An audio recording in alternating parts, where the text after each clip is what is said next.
past participle. This is a broken chair. এই একটি ভাঙা চেয়ার।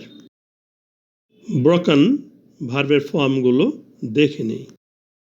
প্রেজেন্ট টেন্স বা ভার্ব 1, ব্রেক অর্থ ভাঙা।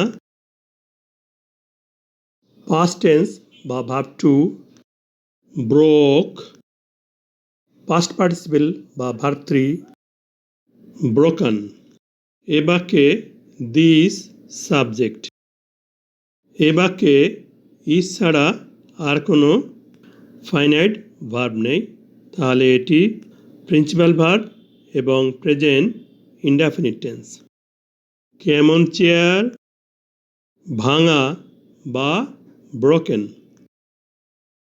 এখানে ব্রোকেন শব্দটি চেয়ার শব্দটিকে কোয়ালিফাই করতেছে, তাহলে ব্রোকেন একটি অ্যাডজেক্টিভ।